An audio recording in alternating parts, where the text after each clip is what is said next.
Hey guys, it's social media producer Tom Barnes. This is the Chicago scene, and yep, how about that? Guess where I am? I'm at the old Joliet Prison in Joliet, Illinois, and that shot you just saw is the shot from the Blues Brothers. And this is the old Joliet Prison. And why am I here? Because they're going to shoot a movie, or they're going to play a movie, I should say. And my friend Greg here. How you doing, Greg? Hey, Tom. How are you? Good. Greg, what's the big fancy title that you have so everybody knows who you are?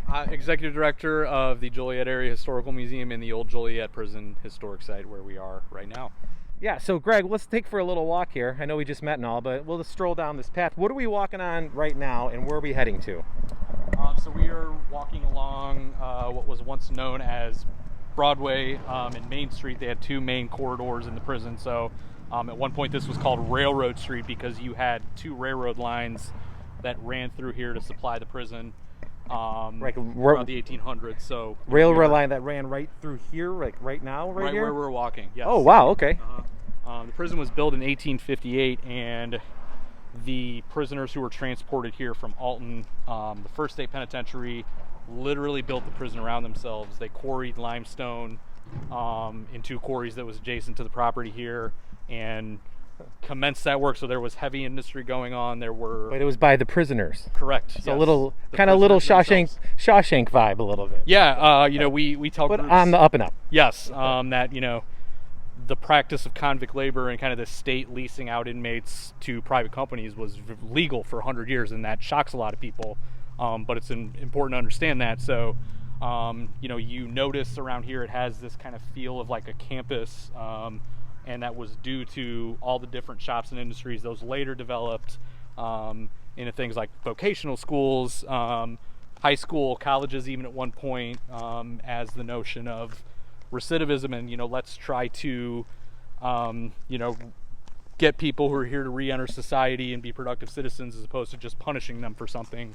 That all kind of developed here, and you had 150 years of penal history here from 1858 to 2002. So you saw a lot, not only just of criminality, but also a little better story of how we were developing our penal system and trying to do better and be better.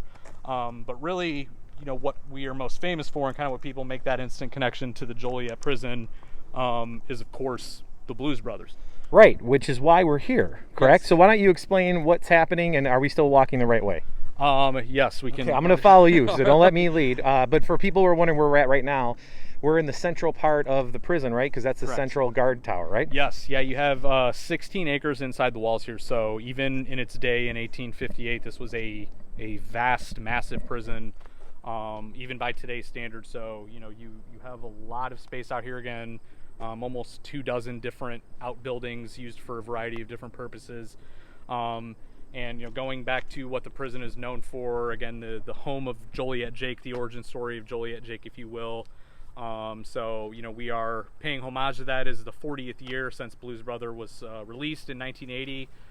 So we decided, what better time and kind of tribute to the history of the property, to the film itself, to just, see the film, where it began. So any tidbits on what was behind you that's not there anymore? Yes. So behind me you have a cistern.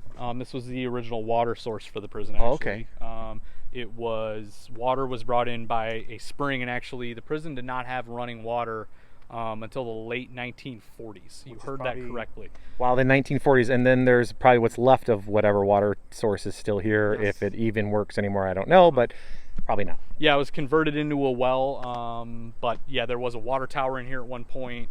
The water supply changed. There's now a water tower just outside the prison that, now there's no water. So yeah. So Greg, what are we looking at right here? Because this is a menacing building. So here we have the prison's powerhouse. Probably not surprising that the prison was self-sufficient in terms of electricity, running water, which did not come to the prison until the 1940s. But the prison always had boiler heat and was somewhat self-sufficient in that regard. And that was for a variety of safety and security reasons. And what are we looking at here? This looks like, I mean, for people who've seen Shawshank, it's kind of recognizable a little bit. Yeah, so this is our main yard here, and this is where we will be having our Blues Brothers event on a 45-foot screen. We'll be showing the movie. And right now, we're literally walking on a path that John Belushi walked on when they filmed here This in path 1980. right here, huh? That's correct, yeah. You'll look and see the administration building there, 4-story administration building in the iconic castellated Gothic style. If that building looks familiar, it was actually designed by W.W. Boyington, who did the Chicago Water Tower. Oh, yeah, for sure. And he also, The the same Chicago stone. Water, yes, it's the exact same stone, Joliet limestone. So I would argue this is a much better example of his work. But, you really, as you're kind of looking around the yard here, you see despite, buildings that were built in different times, in some cases 100 years apart, you do have kind of a uniform feel with the Joliet limestone. And I think that kind of represents the building's history, and Corrections has always kind of considered this a flagship institution. Again, it's 160 years old. So when I frame it, when I tell people that this prison had inmates in here from the state of Illinois from before the Civil War until after 9/11, that Holy really cow. puts it in perspective how And- much unbroken history was here, and how much history was here. And now we're looking at the space where people can watch the Blues Brothers on a big screen right this way, right? Yeah, Yep. Towards Tower 7 over there.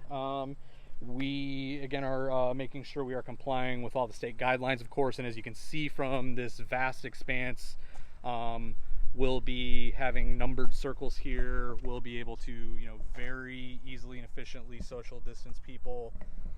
Yeah, there's plenty of room. Plenty of room here, yes. So what's the little walk you were talking about where Yeah, we can so- get a sneak peek of what it was like inside? Mhm. So- Not that I'm very overly excited Yes, going to a prison, right, but correct. it's just out of curiosity. Yeah, so part of the challenge here has been, what do we do with this property? We had a lot of deterioration, a lot of damage, vandalism, even several acts of arson here. Wow. When the site I'll closed follow in you. 2002. So, we're kind of going for stabilizing and securing the site and kind of keeping some of this abandonedness.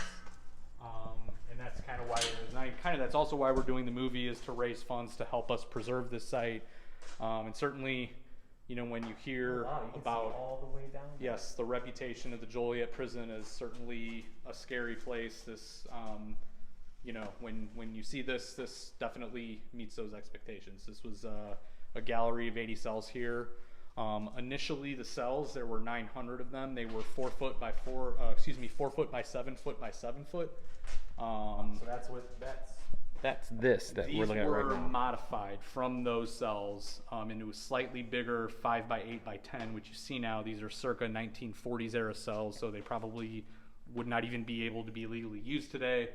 But when you consider in 150 years of history, you had one major remodel. You for 100 years did not have running water. For it was, 100 years. Yes, it was That's a place insane. you did not want to be. So I imagine this is pretty expensive to keep up, right? Yeah, well, we've really been blessed with a lot of community support, a huge amount of volunteer support at the Joliet level, and also a variety of public and private partners. And certainly we have the Dan Aykroyd connection with Blues Brothers, but we also have another Dan Aykroyd connection to the site with Crystal Head Vodka, and they're going to be out here with us at the movie making some really cool signature drinks. So we wanted to introduce you to them. Yeah, they're going to be making the drinks here for the showing of the Blues Brothers, which is what days again? This Friday and Saturday, right? Yep, this Friday, August 21st, Saturday, August 22nd. We are asking people to register, purchase their tickets ahead of time, just so we can make sure that we are complying with the guidelines and social distance. So JolietMuseum.org to get those tickets. And again, it helps the museum do our work out here and keep this project going and preserve, a literal and figurative, just very big piece of history of Illinois. Great. Well, let's go meet the folks that are doing the drinks. Do it. Okay. All right, so we made it back to the Central Guard Tower, and my friend David here is going to tell me why that's an important thing to know for this coming weekend. Hi, David. Hi, you definitely want to look for the guard tower here, because this is where the bar is going to be located, so you can get yourself a nice frosty beverage and enjoy the event. And the featured frosty beverage of choice is what? It's going to be the electric Elwood. So what? So I'm guessing that's not guessing. It's a play on the main character of the movie, right? That's right, from the Blues Brothers movie. We're doing the 40th anniversary here. I'd love to show off the cocktail if I may. Yeah, go for it. Let's see what you got. Great, so we're just going to get some ice in our cup here. And we're going to do 1.5 ounces of additive-free Crystal Head vodka, Dan Aykroyd's vodka. It's all coming together now. Yep. We're going to do about 4 to 5 ounces of lemonade in there.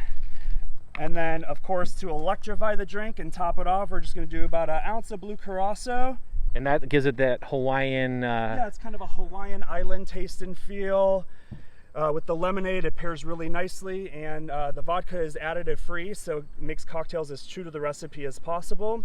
So we've got our electric Elwood here. That looks fantastic. And for people that are coming out, the guard tower, and then you guys said the bar will kind of be along this path here, and you will be here mixing up the drinks, right? That's right. So if you want a drink, see my friend David here. If you want history of the prison, my friend Greg.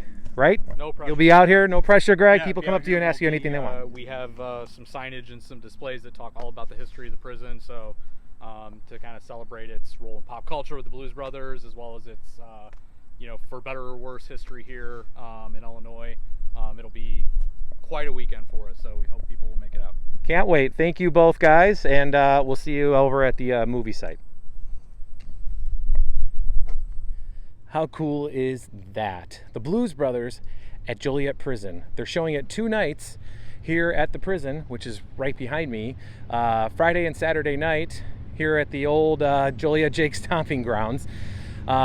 Check the website that Greg told you about. If you like the Chicago scene and you got a place that I should check out, TBARNAS at WGNTV.com, TBarness at WGNTV.com. So look at it, it's legit. That's the old receiving area, and that's where the prisoners would come in way back in the day, and that's the train that still rolls through here. History all around us. That's the Chicago scene for today. Thanks for watching. I'll see you later.